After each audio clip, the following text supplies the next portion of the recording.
मी आणि माझे स्वामी या चॅनलमध्ये तुम्हा सर्वांचं स्वागत आहे. आज माघ पौर्णिमेला सुरुवात होत आहे. फेब्रुवारी महिन्यात आलेली ही माघ पौर्णिमा तर कधी आहे तर पाहूयात. 12 फेब्रुवारी मंगळवारी नेमकी कधी करायची साजरी ही माघ पौर्णिमा तर जाणून घेऊयात. बघा, माघ पौर्णिमेचा हा 144 वर्षानंतर हा योग आलेला आहे. या दिवशी जर तुम्ही एका ठिकाणी जर दिवा लावला तर त्याचे परिणाम तुम्हाला सदैव चांगलेच मिळणार आहेत.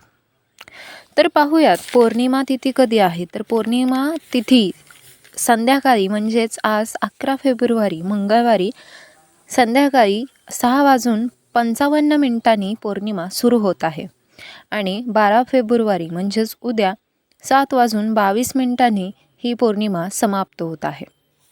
बघा, या दिवशी आपल्याला दिवा कोणत्या तारखेला लावायचा आहे तर दिवा 12 तारखेला रात्री लावायचा आहे. 12 तारखेलाच सत्यनारायणाची पूजा तुम्ही रात्री ठेवू शकता.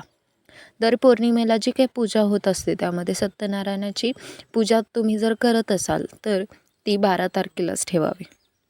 या दिवशी दान केलेलं खूप पुण्यवान लाभदायी ठरत असतं. या दिवशी गंगाजलाने जरूर स्नान करा. भगवान विष्णूंची सेवेला या दिवशी खूपच महत्त्व आहे. भगवान विष्णूंच्या सेवेबरोबरच माता लक्ष्मीच्या सेवेला सुद्धा या दिवशी अनन्यसाधारण महत्त्व आहे. या दिवशी सकाळी पहाटे उठल्यानंतर सूर्याला अर्घ्य देणे अजिबात विसरू नका. यानंतर काय महत्त्वाचं आहे की नेमका आपण जो दिवा लावणार आहे या माघ पौर्णिमेला तर तो कोठे लावायचा.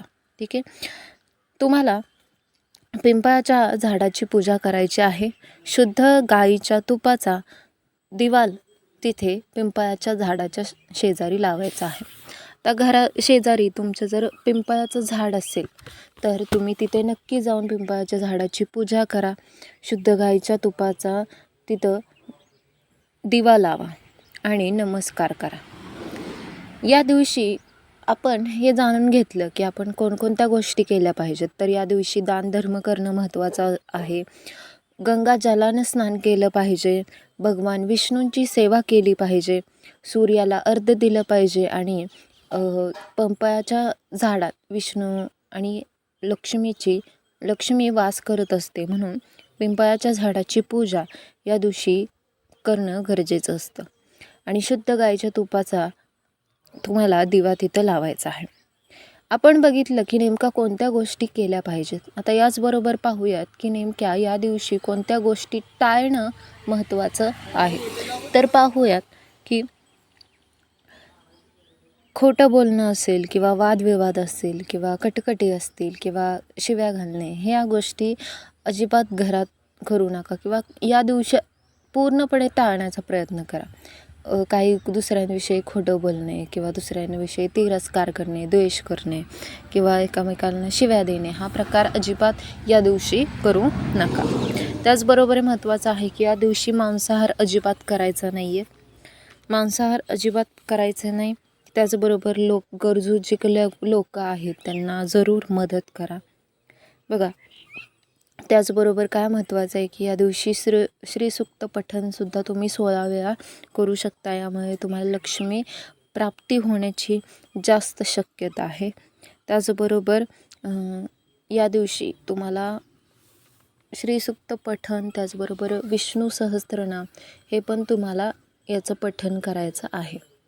तर माघ पौर्णिमा याविषयी आपण माहिती घेतली. माघ पौर्णिमेला नेमका कोणत्या गोष्टी केल्या पाहिजेत, कोणत्या गोष्टी नाही केल्या पाहिजेत याचा आपण पूर्णपणे माहिती घेतली. माघ पौर्णिमेच्या तुम्हाला खूप खूप शुभेच्छा. श्री स्वामी समर्थांची कृपा सदैव तुमच्यावर राहू. तुमचं घर भरभराटीनं समृद्ध व्हावं हीच ईश्वरचरणी प्रार्थना आहे. व्हिडिओ आवडल्यास व्हिडिओला नक्कीच लाईक करा. जास्तीत जास्त व्हिडिओ तुमच्या आत्मीयतांना शेअर करा आणि आमच्या चॅनलला शेवटचं सबस्क्राईब करायचं अजिबात विसरू नका. धन्यवाद. श्री स्वामी समर्थ.